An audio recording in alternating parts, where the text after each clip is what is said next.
Salam alaikum wa rahmatullah, marhaba bikoum في une nouvelle séance من le cours Introduction aux sciences de la gestion. في هاد لا سيونس غادي نشوفوا une partie اللي هي très essentielle في le cours ديال la gestion والmanagement اللي كتهم les écoles de pensée en gestion ou les écoles de pensée en management principalement. Donc غادي نشوفوا trois écoles principales. غادي نشوفوا l'école classique, l'école des relations humaines et l'école de contingence. هاد les parties اللي هما كيتعتبروا مهمين ou comme des bases solides pour les étudiants de première année. Donc on va décortiquer كاع les aspects ديال هاد les écoles ونشوفوا les principaux auteurs ديالهم و les principes ديالهم. Très bien. Donc tout en commençant avec l'école classique. Donc المدرسة الكلاسيكية في المانجمنت شنو هي الأفكار اللي جات بها شنو هما لي برينسيپ اللي جات بهم وشكون هما لي زونتور اللي كانوا فيهم. Donc ملي غنهضروا على l'école classique, c'est principalement il faut savoir que c'est l'école de gestion ou bien l'école classique de la gestion, c'est un courant de pensée qui a émergé في le début du XXe siècle. Donc درس في البداية ديال القرن العشرين. Il met l'accent sur l'organisation scientifique du travail et la recherche de l'efficacité dans les entreprises. يعني أهم حاجة كانت كتميز بها ليكول كلاسيك هي اللي جاتنا بالتنظيم العلمي للعمل. يعني l'organisation scientifique du travail. Surtout avec Frédéric Taylor qui a bien sûr introduit l'OST, l'organisation scientifique de travail. Donc, euh, parce que quand le travail est déjà euh, voilà, non organisé, كان arbitraire, كان d'une manière اللي هي aléatoire. Donc جات هاد ليكول كلاسيك باش تجمع آه، كاع هذاك لو ترافاي وتنظمو بواحد الطريقة اللي هي علمية كيف ما كيوصفو. Donc les principaux auteurs de l'école classique comprennent Frédéric Taylor, Henry Fayol, Henry Ford ou Max Weber. Donc هادو هما لي principaux auteurs آه، بالنسبة لهاد ليكول كلاسيك وغادي نشوفو كلها واحد فيهم. Donc, Frédéric Taylor, ce monsieur-là, donc c'est Frédéric Taylor qui est souvent considéré comme le fondateur de la gestion scientifique. Il هو المؤسس ديال هاد la gestion scientifique في l'école classique. Donc, il a cherché à appliquer des méthodes scientifiques pour améliorer l'efficacité et la productivité dans les organisations. يعني هاد فريدريك تايلور قلب لنا على شنو هما دوك لي ميثود ديال l'amélioration de la productivité ou l'efficacité في le travail. Donc, il a introduit le concept de la gestion scientifique, notamment avec le principe de l'OST. Donc, c'est un principe lié au fondamental qui est l'OST, l'organisation scientifique du travail. L'organisation scientifique du travail, il consiste à analyser les tâches, déterminer les meilleures méthodes pour les exécuter et former les travailleurs à ces méthodes et superviser leurs applications. يعني كيقلب أحسن طريقة يعني pour faire la chose. Donc, et pour faire la tâche et former donc, les travailleurs et là, la tâche pour l'appliquer d'une manière la plus pertinente et la plus efficace possible. Donc ça c'est Frédéric Taylor, هذا هو البرانسيب الإيجابي. Donc c'est scientifique du travail, la gestion scientifique du travail comme un principe اللي هو fondamental. Puis غادي نشوفو Henry Fayol. Donc c'est le deuxième. Donc Henry Fayol أو لا غادي نشوفو قبل منه Henry Ford. Euh, bon, Henry Ford, c'est un ingénieur qui a, euh, bien sûr, il est très connu l'industrie automobile parce que qui a fait يعني, la production et la conception du moteur euh, la voiture automobile Ford. Donc, Ford est surtout connu sur, ou bien de son approche de la production de masse et où il la production de masse de l'industrie automobile. Il a introduit la ligne d'assemblage où chaque travailleur effectue une tâche spécifique, permettant une production plus rapide et moins coûteuse. Il a également mis en œuvre des principes tayloristes pour optimiser le processus du travail. Donc Ford j'ai un principe euh, innovant. Il a fait une ligne d'assemblage. C'est-à-dire, par exemple, فاش كتبغي تصنع une voiture, يعني فاش كتبغي تصنع واحد الطوموبيل راه كدوز بواحد البروسيسوس d'assemblage كونتينيو. يعني كيكون كل ترافايور عنده واحد لاطاش سبيسيفيك كيقادها. باغ اكزومبل باش نقادو فواتور ما غاديش نعطيو واحد ترافايي يعني واحد الترافايور هو يدير كلشي داك لا فواتور يصوبها كامل بوحدو. دونك يولي كيقاد غير واحد البارتي من ديك الفواتور. باغ اكزومبل كي اللي غادي يقاد غير الكادر، كي اللي غادي يقاد الزاج، كي اللي غادي يقاد باغ اكزومبل البلو. كل واحد غادي يقاد واحد البارتي من ديك الفواتور. يعني هنا في كتسمى لا لين داسومبلاج. chaque travailleur il effectue une tâche spécifique. Donc pourquoi ça? Parce que كل travailleur il a focalisé le travail ديالو على واحد tâche اللي هي spécifique. On va réduire le temps d'exécution et le coût. Parce que كل ما غيولي داك لو travailleur كيخدم ديك لا tâche d'une manière répétitive وكيبقى كيعاودها غيميتريزيها مزيان. دونك غيضبط الخدمه ديالو. دونك غتولي تجي هذيك لا tâche سهله وغيميتريزيها ويقدر يديرها في اقل وقت ممكن. دونك سي سا يعني لو برينسيپ ديال l'industrie, bien sûr, la ligne d'assemblage. Donc ça, c'est Henry Ford. Donc c'est une continuité des travaux de Frederick Taylor qui a complété le sens. Puis, maintenant, Henry Fayol, c'est Henry Fayol qui a, euh, bien qui est souvent associé aux fonctions administratives et aux principes de gestion. Il a identifié 5 fonctions de base de la gestion. Donc, Henry Fayol, il a inventé les, les 5 principes de la gestion. Les qui le planification, l'organisation, la coordination, direction ou le contrôle. Donc, j'ai les 5 principes. Donc, qui, euh, qui résument le tout. Donc, il a identifié les 5 fonctions de base de la gestion de l'entreprise. Donc, كتبدا من planification يعني تخطيط l'organisation التنظيم, la coordination تنسيق, direction إدارة, le contrôle هو bien sûr فاش كتيفاليي يعني كاع دوك les aspects ديال gestion ديال l'entreprise. Donc, ces 14 principes de gestion incluent l'unité de commandement, la division de travail, la discipline et l'autorité. Ainsi, من بعد هاد les 5 fonctions, il a parlé على les 14 principes de gestion liés فيهم l'unité de commandement, division de travail, discipline ou l'autorité. Donc ça, c'est Henry Fayol ou les,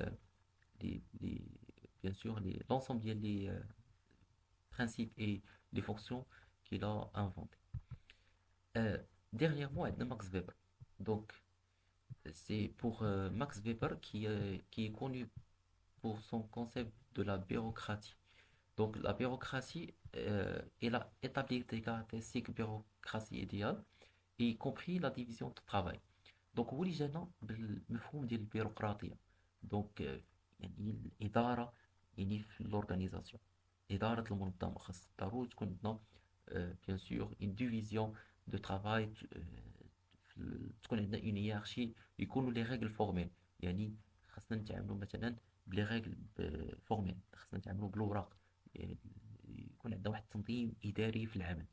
دونك l'impersonnalité ديال la rationalité il a croyé vraiment la bureaucratie pouvant apporter une efficacité في l'organisation de l'entreprise. Donc ça c'est Max Weber, c'est un Allemand qui a inventé le concept de la bureaucratie. Très bien. Donc ça c'est principalement les 4 auteurs de l'école classique qui a jeté les bases des théories de la gestion et a été un point de départ important pour le développement ultérieur des approches de gestion. مع ذلك هاد ليكول كلاسيك تعرضت لانتقادات متعددة من عند des écoles آخرين غادي نشوفوهم. Donc elle a également été critiquée par sa tendance à traiter les travailleurs comme des machines, à négliger les aspects humains de la gestion. الانتقاد اللي توجه لهاد ليكول كلاسيك هي أنها كتنظر للعامل على أنه بمثابة آلة comme une machine. Donc ما كتعطيش ديك الأهمية المشاعر ديال هذاك لو ترافايور. دونك كتنسى لاسبي هيومان، كتغفل على الجانب الانساني في الشخص. دونك هذا هو الكريتيك اللي كان برينسيبال كريتيك كان يعني بيان سور souligné l'école classique, c'est bien sûr la tendance à traiter les travailleurs comme des machines et négliger l'aspect humain de la gestion. Pour cette raison, si vous regardez يعني le contexte اللي ظهرت فيه هاد l'école classique, راه c'était يعني les conséquences ديال la révolution industrielle. Donc c'était vraiment le point de départ ديال la révolution industrielle, la diffusion des usines, donc peut-être هذيك l'organisation scientifique de travail. Donc كان le travailleur كيبقى يخدم toujours يعني في le même tâche. Et si vous regardez يعني حتى les movies critiques يعني اللي كانوا كيتادريساو par exemple تشارلي تشابلن. دونك كان في الافلام ديالو سي فو غادي يعني فاش كان خدام في هذيك واحد لا لين دو دو برودكسيون وكان كي فيكسي لي كرو. دونك عنده لو ترافاي سي دو فيكسي لي كرو دو فيت انه كيبقى كيدير نفس لاطاج يعني توجور يعني كيبقى يفيكسي لي كرو وهذيك الموفمون ديال الايدي ديال نيمار كيبقى كي سو ريبيت يعني بلا ميم فاصون لدرجه انه فاش كيبغي كيسالي يخدمو وكيبغي يمشي مثلا يتغدى يديه تلقائيا كيبقاو كيخدموا بحال كيفيكسيو الكرو يعني ما كيبقاش يقدر يتحكم في يديه لانه ولف ديك لا طوندونس ولف ديك السرعه في الخدمه. دونك سيتي كوم اون ماشين يعني كيبين انه سيتي كوم واحد الاله ما كتحبش على الخدمه. دونك سيتي فريمون سا هادو هو الكريتيك اللي كان ادريسي لهاد ليكول كلاسيك في هاد لو سونس. Maintenant, on va voir l'école des relations humaines. Donc, l'école des relations humaines, donc c'est l'école qui vient juste après l'école classique. Et هذه هي l'école principalement qui a critiqué l'école classique pour la négligence de l'aspect humain chez les travailleurs et chez les employés. Donc, هذه l'école des relations humaines غتعطي واحد bien sûr واحد l'importance على المشاعر l'aspect humain de la personne, le monde lié au travail et la gestion de l'entreprise. Donc, l'école des relations humaines est un courant de pensée qui a émergé dans les années 1920-1930 en réaction au principe de l'école classique. Cette approche, il met l'accent sur l'importance des relations sociales et émotionnelles au sein de l'organisation. Les principaux auteurs de l'école des relations humaines incluent via Elton Mayo, Douglas McGregor, Abraham Maslow وفريدريك هيرزبرغ. دونك غادي نشوفوا هاد لي زوتور ونشوفوا لي برانسيپ اللي جاو بيهم في هاد ليكول دي ريلاسيون زومين. Très bien, tout en commençant avec Elton Mayo. Donc Elton Mayo, c'est bien sûr euh, c'est un gestionnaire dans cette école de relations humaines ou qui est comme le fondateur de l'école. Donc c'est Elton Mayo qui a fondé les principes de l'école de relations humaines qui a mené une expérience Hawthorne. Donc il est très célèbre بهاد le travaux ديالو بهاد les travaux ديال Hawthorne في اليو كي en Bretagne qui a fait les travaux ديال Hawthorne في les années 1920 qui a mis en lumière l'impact des relations sociales sur la productivité des travailleurs. Et l'idée centrale était que les aspects sociaux et psychologiques du travail jouent un rôle crucial dans la motivation et la satisfaction des employés. Très rapidement, avec l'expérience de l'auteur leader, c'était par rapport aux environnements de travail. Par exemple, il a fait une expérience sur deux groupes. Le groupe Loul a des conditions de travail qui sont bien sûr normales et claires. Par exemple, la lumière خدامة مزيان, donc l'environnement de travail il est correct, donc quand la productivité bien sûr croissante. Et puis, le deuxième groupe, كانوا عندهم des conditions de travail moins importantes et là, le premier groupe, c'est-à-dire عندهم des conditions de travail, on peut dire un peu défavorables, la lumière كانت ناقصة, يعني l'éclairage كان un peu يعني bien sûr médiocre. Donc, les conditions de travail moins avantageuses, elle a le premier groupe. Malgré ça,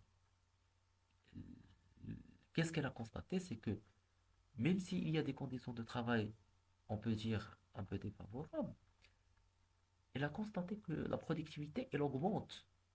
Et il est plus proportionnel à le premier groupe.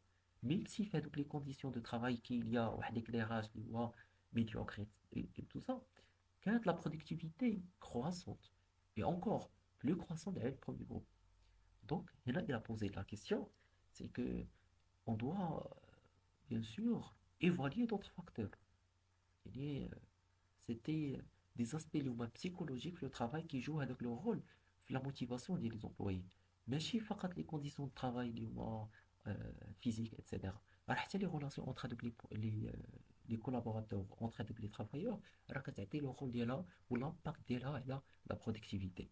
Donc c'était ça, يعني la conclusion qui a euh, retenu vers la fin, c'est que راه ماشي يعني داكشي اللي كنا كنتسناو، c'est-à-dire ماشي vraiment les conditions de travail qui sont équitables ou bien qui sont justes pour améliorer la meilleure productivité. Il y a d'autres aspects qu'il faut analyser encore, l'aspect de la gestion d'entreprise. Donc c'était ça principalement le travail d'Eton Mayo. Puis Douglas McGregor. Donc Douglas McGregor, il est très connu pour les théories X et Y. Donc l'apport Diallo, c'est pour la théorie X et la théorie Y dans son livre The Human Side of Enterprise 1960. Donc, selon la théorie, donc principalement, vous allez devoir retenir la théorie X ou la théorie Y. De quoi il s'agit? Donc, la théorie X, il considère que l'employé, il n'aime pas le travail, par nature. يعني داك الشخص أو داك الترافايور راه ما كيبغيش يخدم. Il ne préfère pas le travail. Donc, il essaye au maximum d'éviter le travail. Ou là, s'il travaille, راه غير ما لقاش كيفاش، c'est-à-dire خاصو يخدم باش كومسا il reçoit un salaire. Donc il est imposé يعني le travail. Par contre, la théorie Y, c'est le contraire, tout à fait le contraire. Et la théorie Y, il considère que le travail est naturel et que l'employé il est motivé intrinsèquement. يعني كي يفضل هذاك l'employé انه يخدم d'une manière naturelle. يعني c'est implicitement qu'il préfère euh, le travail et il est motivé dedans. Donc cette distinction entre l'influence et la compréhension de l'étude de gestion et de leadership au sein de l'entreprise à partir de théories de X et Y. Le troisième auteur اللي بقى معنا هو Abraham Maslow. Et je sais très bien que vous connaissez Abraham Maslow, c'est à travers la pyramide des besoins. La hiérarchie des besoins qui a présenté les cinq catégories, les cinq classes des besoins. Donc, les besoins physiologiques, besoins de sécurité, besoins d'appartenance, besoins d'estime et besoins d'accomplissement se réaliser. Donc, la pyramide de Maslow, il a présenté sa hiérarchie des besoins, la théorie de la motivation. Donc, selon Abraham Maslow, les besoins ils peuvent être hiérarchisés en cinq niveaux, allant les besoins physiologiques de base aux besoins d'accomplissement personnel. Donc cette hiérarchie, il influence la compréhension des facteurs motivants au travail et a souligné l'importance de satisfaire les besoins sociaux et psychologiques. Donc Abraham Maslow, il a vraiment, euh, bien sûr, introduit euh, des, des notions de base, euh, plusieurs disciplines. Donc le besoin, comme on sait très bien, c'est le moteur dynamique de la demande, c'est le moteur de la fonction marketing. Donc, parce que la fonction marketing, le point de départ, c'est le besoin. Donc le besoin, il est essentiel à être analysé dans l'entreprise comme un aspect important de la gestion des sociétés. Et puis, maintenant, Frédéric Heisberg, euh, qui a développé la théorie des deux facteurs. Donc, euh, pour lui, il y a deux facteurs qui influencent la satisfaction sur le travail. Il a souligné les facteurs d'hygiène. Donc, les facteurs d'hygiène, il a cité quelques éléments qui sont en relation avec la productivité des employés, les conditions de travail, le salaire, les relations avec les collègues. Et il y a d'autres facteurs qui sont motivationnels, la reconnaissance, la responsabilité, l'avancement. Donc, principalement, ce que vous allez devoir retenir, les deux facteurs, les deux catégories qui a bien sûr inventé ou bien qui ont été présentés par Frédéric, c'est les facteurs d'hygiène et les facteurs motivationnels. Donc, Heisberg dans ces travaux à soutenir l'amélioration des facteurs motivationnels comme essentiel pour augmenter la satisfaction au travail. Donc, en réponse à les auteurs qui ont été présentés dans l'école des relations humaines, ils ont marqué un tournant dans la pensée managérielle en mettant en lumière l'importance des aspects sociaux et psychologiques dans le monde du travail. Donc, il a influencé le développement des théories de motivation, de la communication et du leadership, mettant en avant la nécessité de comprendre et de répondre aux besoins humains pour améliorer la performance organisationnelle. يعني هاد ليكول دو ريلاسيون هيومان راه جاتنا بواحد دي برانسيب اللي هما جداد جاتنا بدي برانسيب اللي ما كانوش في ليكول كلاسيك جاتنا بدي bien sûr des responsabilités.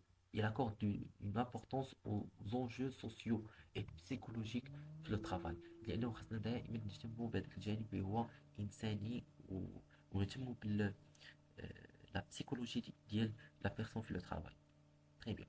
Donc كاع هاد لي زاسبي جاتنا بهم لي كونفولاسيون هيومان اي هنا فين كانت تكمل يعني لو travail ديالها avec ses auteurs. Puis on va passer dernièrement pour l'école de contingence. Donc dernièrement, on va voir l'école de contingence qui est appelée la théorie de la contingence. C'est un courant de pensée et de gestion qui soutient la manière dont une organisation doit être structurée et jurée dépend de divers facteurs externes et internes, plutôt qu'un ensemble de principes universels. يعني ملي كنهضر على الكونتنجونس كنهضر على la structure de l'organisation. يعني de quelle façon l'entreprise doit être organisée. Donc هنا كنهضروا principalement على des facteurs qui sont externes et internes plutôt qu'un simple principe universel. Donc les auteurs de l'école ont souligné les méthodes de gestion qui devraient être adaptées en fonction de la situation spécifique dans laquelle l'organisation se trouve. Donc on va voir les principaux auteurs de l'école de contingence et on va commencer tout d'abord avec la dame John Woodward. Donc John Woodward qui a fait ses travaux de recherche, elle a la relation entre la technologie de production et la structure organisationnelle. Donc là, on va voir cette chercheuse qui a identifié trois types de technologies. Donc principalement, elle a parlé elle a les unités de production, la production de grandes séries et la production par processus. Donc notamment avec l'avancement technologique lié bien sûr l'époque les années 60-70 donc on peut voir le rôle de l'unité de production, la production de masse et de grandes séries ou la production par processus. Il y a par exemple qui connaît un produit mais qui ne une seule fois mais il passe par un processus de production. Par exemple, une unité qui في l'atelier A, une autre unité qui في l'atelier B, une autre unité qui في l'usine de production, ainsi de suite, qui origine le produit fini. Donc, elle a montré comment chaque type nécessite une structure organisationnelle différente parce que les produits ne sont pas semblables, ne sont pas les mêmes. Ces travaux ont contribué à l'idée que la structure organisationnelle doit être contingente des variables telles que la technologie. يعني خصنا نربطوا ما بين la structure organisationnelle ou des facteurs de production comme la technologie de production. Très bien. On va voir par la suite les deux auteurs Lawrence et Lorsch. Donc Paul Lawrence qui a mené les recherches sur la contingence organisationnelle des années 60. Ils ont examiné de quelle manière l'environnement externe de l'organisation il influence sa structure interne. C'est-à-dire que l'environnement externe, c'est les autres parties prenantes externes, la concurrence, les clients, les fournisseurs, l'État. Donc, tous ces aspects humains externes, de quelle manière il influence l'environnement et la structure interne de l'entreprise. Donc, ces travaux, ils ont conduit à l'idée que la structure organisationnelle doit être adaptée aux caractéristiques de l'environnement interne pour assurer le succès et la réussite de l'organisation. Donc, ce sont les travaux de John Lawrence et Paul Lawrence dans le cadre de l'école de contingence. deux auteurs qui restent. On va voir Fred Fiedler qui a développé la théorie de LPC, Least Preferred Coworker. La théorie qui stipule que l'efficacité des leader elle dépend euh, de la correspondance entre le style de leadership de l'entreprise et la situation de travail. Donc, il a introduit l'auteur le concept de la contingence de leadership en affirmant qu'il n'y a pas de style leadership universel. Donc, principalement, il a soufflé le cours ديالكم غتلقاو les styles de management.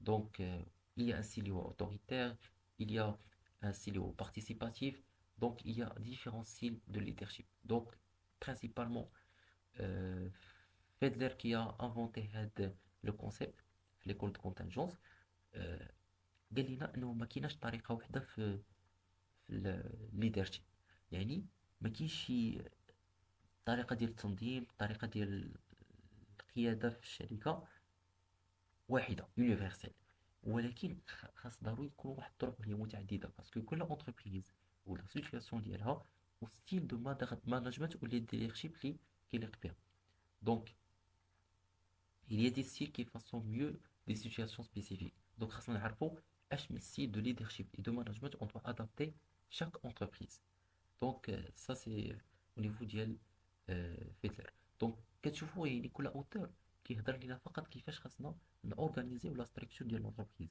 كاين اللي كيهضر على لاسبي اللي هو ماناجيريال كاين اللي كيهضر على لاسبي اللي هو باغ اكزومبل تكنولوجيك اتسيتيرا اتسيتيرا دونك هادو جاو باش ينظموا لنا لا ستركتور الى l'organisation de l'entreprise.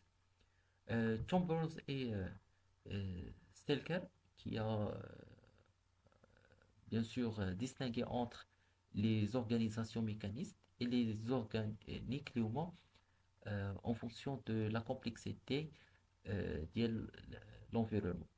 Donc principalement, on va prendre en considération الصعوبة ديال المجال اللي كتعيش فيه l'entreprise, la complexité de l'environnement. Il a suggéré que les organisations devraient adopter une structure mécaniste ou organique en fonction de la nature de l'environnement externe. يعني en réponse على هذيك la complexité ديك الصعوبة اللي كيتميز بها l'environnement ديال l'entreprise, on doit choisir entre bien sûr deux solutions. Soit la structure اللي هي mécaniste ou bien sûr ou bien la structure اللي هي organique. يعني pour réponse à cette complexité, à cette incertitude qui est caractérisée par l'environnement externe de l'entreprise. Donc c'était l'idée ou l'apport de l'école de contingence qui a apporté une contribution significative à l'importance de s'adapter aux circonstances changeantes. Donc cette approche de l'école de contingence a remis en question les théories universelles de la gestion en faveur d'une approche plus flexible et adaptative. يعني جاتنا هاد ليكول دو كونتاجونس باش تقول لنا راه عندهم ما كايناش وان بيست واي يا با دو وان بيست واي ولكن خاص كل سيتياسيون و لابروش ديالها والطريقه ديالها دونك اون دوا تيتر فليكسيبل يعني تكون واحد المرونه في لو ترافاي خاص تكون واحد المرونه في التسيير ديك لونتربريز خاص تكون واحد المرونه في لا جيستيون ديال ديك لونتربريز دونك كل ستركتور اورغانيزاسيونيل ou bien sûr bien sûr l'approche ديالها او لا le style de management ديالها donc on doit être flexible et on doit penser aux spécificités de chaque organisation donc ça c'est grosso modo les auteurs ou bien les principes de chaque auteur les trois écoles qu'on a vues donc principalement l'école classique qui a souligné l'importance de l'organisation scientifique du travail. Bien après, juste après, on a l'école des relations humaines qui a soutenu l'aspect psychologique et humain de le travail. Et puis, on a l'école de contingence qui a mis en question la, l'importance d'être flexible et adaptatif les structures organisationnelles de l'entreprise. Donc, c'est tout ce qui concerne les parties des écoles de penser en management et en gestion. Donc, je vous souhaite un très bon courage et on se voit dans la séance prochaine.